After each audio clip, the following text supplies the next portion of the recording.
ಇನ್ನು ಕೆಪಿಎಸ್ಸಿ ಹಗರಣದ ತನಿಖೆಯನ್ನ ಸಿಬಿಐಗೆ ಕೊಡಬೇಕು ಅಂತ ಇಂದು ಎಬಿವಿಪಿ ಬೆಂಗಳೂರು ಚಲೋ ಹಮ್ಮಿಕೊಂಡಿದೆ.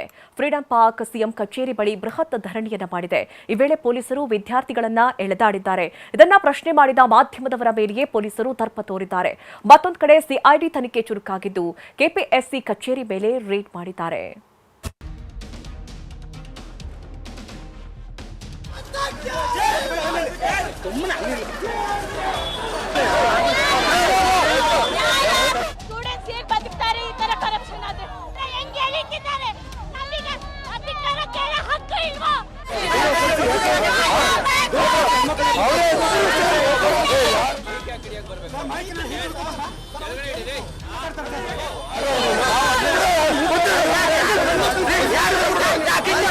ರಸ್ತೆಯಲ್ಲಿ ಉರುಳಾಡಿ ಆಕ್ರೋಶ, ನ್ಯಾಯಕ್ಕಾಗಿ ಅಳಲು, ಪೊಲೀಸರ ಜೊತೆಗೂ ವಾಗ್ವಾದ, ವಿದ್ಯಾರ್ಥಿಗಳ ತಡೆಯೋಕೆ ಖಾಕಿ ಹರಸಾಹಸ.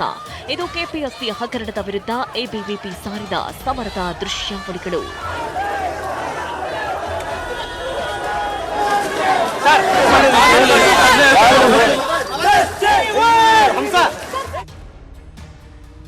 ಕೆಪಿಎಸ್ಸಿ ಹಗರಣದ ವಿರುದ್ಧ ಎಬಿವಿಪಿ ಬೆಂಗಳೂರು ಚಲೋ.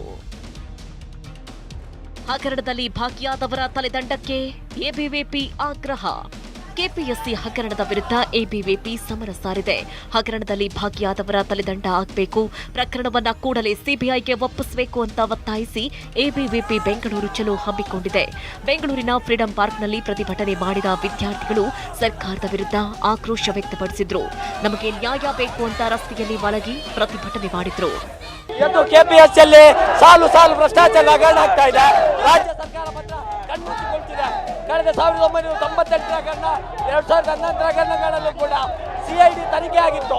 ಆದರೆ ಈ ಬಾರಿ ಸಿಬಿಐಗೆ ನಾವು ವಹಿಸಬೇಕು ಅಂತ ಹೋರಾಟ ಮಾಡಿದ್ರೆ ವಿದ್ಯಾರ್ಥಿ ಪರಿಷತ್ನ ಕಾರ್ಯಕರ್ತರನ್ನ 3 ದಿವಸಗಳ ಕಾಲ ಬಂಧಿಸುವಂತ ಕೆಲಸವನ್ನು ಮಾಡ್ತಾರೆ.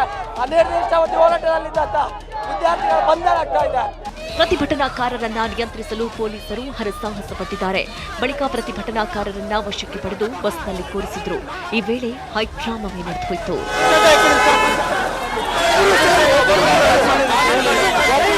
ಕೆಪಿಸಿ ಕರ್ಮಕಾಂಡವನ್ನು ವಿರೋಧಿಸಿ ವಿದ್ಯಾರ್ಥಿಗಳು ಇವತ್ತು ಎಬಿಪಿ ವಿದ್ಯಾರ್ಥಿಗಳು ಕಾಂಗ್ರೆಸ್ ಸರ್ಕಲ್ ಅಂತ ಹೇಳಿದ್ದು ಬೃಹತ್ ಪ್ರತಿಭಟನೆಗೆ ಮುಂದಾಗಿದ್ದಾರೆ. ನೋಡಬಹುದು ನೀವು ಯಾವ ರೀತಿಯಾಗಿ ಡ್ರಾಮಾ ಕಂಡು ಬರ್ತಾ ಇದೆ ಅಂತ ಹೇಳಿ.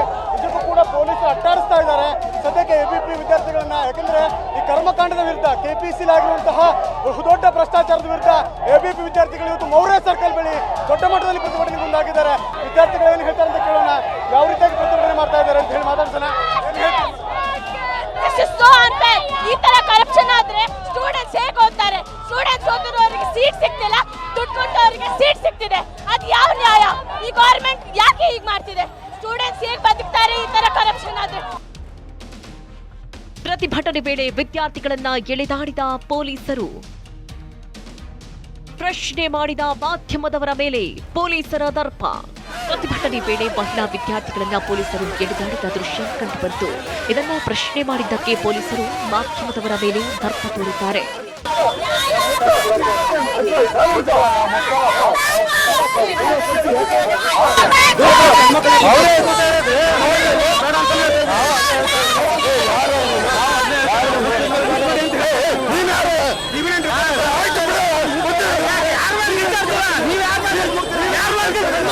ಇಷ್ಟೇ ಅಲ್ಲ, ಏಕವಚನದಲ್ಲಿ ಮಾತಾಡಿ ಮೈಕ್ ಯಾಕೆ ಹಿಡಿಯೋಕ್ ಬರಬೇಕು, ಕೆಳಗೆ ಹಿಡೀರಿ ಅಂತ ಏರು ಧ್ವನಿಯಲ್ಲೇ ನಡಿ ಅಂತ ಧಿಮಾಕಿನಿಂದ ಮಾತನಾಡಿದ್ದಾರೆ.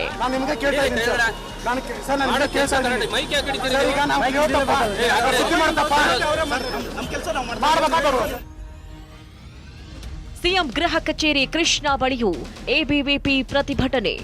ಇತ್ತ ಸಿಎಂ ಗೃಹ ಕಚೇರಿ ಕೃಷ್ಣ ಬಳಿಯೂ ಎಬಿವಿಪಿ ಪ್ರತಿಭಟನೆ ಮಾಡಿದೆ. ರಸ್ತೆಯಲ್ಲಿ ತಳ್ಳಾಟ, ನೂಕಾಟ ನಡೆದಿದೆ. ಇದೇ ವೇಳೆ ಪ್ರತಿಭಟನಾಕಾರರು ವಿದ್ಯಾರ್ಥಿ ವಿರೋಧಿ ಸರ್ಕಾರ ಅಂತ ಧಿಕ್ಕಾರ ಕೂಗಿದ್ರು.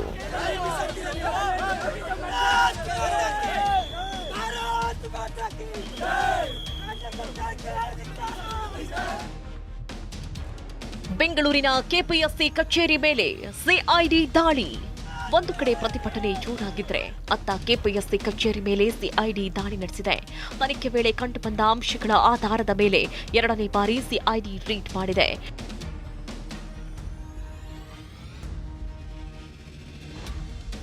329 ಅಭ್ಯರ್ಥಿಗಳಿಗೆ ಮತ್ತೆ ನೋಟಿಸ್ ನೀಡಿದ ಸಿಐಡಿ. ಕೆಪಿಎಸ್ಸಿ ನೇಮಕಾತಿಯಲ್ಲಿ ಹಗರಣ ಸಂಬಂಧ ಇಡಿ ವಿಚಾರಣೆ ವೇಳೆ ಕೆಲವರು ತಪ್ಪೊಪ್ಪಿಕೊಂಡಿದ್ದಾರೆ. ಹೀಗಾಗಿ ಎಲ್ಲಾ ಅಭ್ಯರ್ಥಿಗಳಿಗೂ ವಿಚಾರಣೆಗೆ ಹಾಜರಾಗುವಂತೆ ಸಿಐಡಿ ಸೂಚನೆ ಕೊಟ್ಟಿದೆ. 329 ಅಭ್ಯರ್ಥಿಗಳಿಗೆ ಮತ್ತೆ ನೋಟಿಸ್ ನೀಡಿದ್ದಾರೆ. ಕೆಪಿಎಸ್ಸಿ ಹಗರಣ ಸಂಬಂಧ ಸಿಐಡಿ ರಹಸ್ಯ ಭೇದಿಸೋಕೆ ಮುಂದಾದ್ರೆ ಇಡಿ ಹಣದ ಮೂಲಕ್ಕೆ ಕೈ ಹಾಕಿದೆ. Bureau report TV nine. ಇನ್ನು ಅವಧಿ ಮೀರಿದ ಔಷಧಿಯಿಂದ ಚಿಕಿತ್ಸೆ ಕೊಟ್ರ ಪೊಲೀಸರು. ಈಗೇನು ಎಬಿವಿಪಿ ಹಾಗೆ ಪೊಲೀಸರ ನಡುವೆ ತಳ್ಳಾಟ ನೂಕಾಟವಾಯಿತು. ಆ ಸಂದರ್ಭ ಕೆಲ ವಿದ್ಯಾರ್ಥಿಗಳಿಗೆ ಗಾಯಗಳಾಗಿತ್ತು. ಅವರನ್ನ ವಶಕ್ಕೆ ಪಡೆದಿದ್ರು ಪೊಲೀಸರು. ಆ ವಿದ್ಯಾರ್ಥಿಗಳಿಗೆ ಔಷಧಿಯನ್ನ ನೀಡಿದ್ದಾರೆ. ಅದು ಎಕ್ಸ್ಪೈರ್ ಆಗಿರುವಂತಹ ಔಷಧಿಗಳನ್ನ ನೀಡಿದ್ದಾರೆ ಎನ್ನುವಂತಹ ಆರೋಪವನ್ನ ವಿದ್ಯಾರ್ಥಿಗಳು ಮಾಡ್ತಾ ಇದ್ದಾರೆ. ಇದು ವಿದ್ಯಾರ್ಥಿಗಳ ಆರೋಗ್ಯದ ಬಗ್ಗೆ ಕಾಕಿ ಗಂಭೀರ ನಿರ್ಲಕ್ಷ್ಯವನ್ನ ವಹಿಸ್ತಾ ವೈದ್ಯಕೀಯ ನೆರವು ನೀಡೋದ್ರಲ್ಲಿ ನಿಯಮ ಉಲ್ಲಂಘನೆ ಆಯ್ತಾ? ಅವಧಿ ಮೀರಿದ ಔಷಧಿಗಳನ್ನ ಹಿಡಿದು ವಿದ್ಯಾರ್ಥಿಗಳು ಕಿಡಿಕಾರಿದ್ದಾರೆ.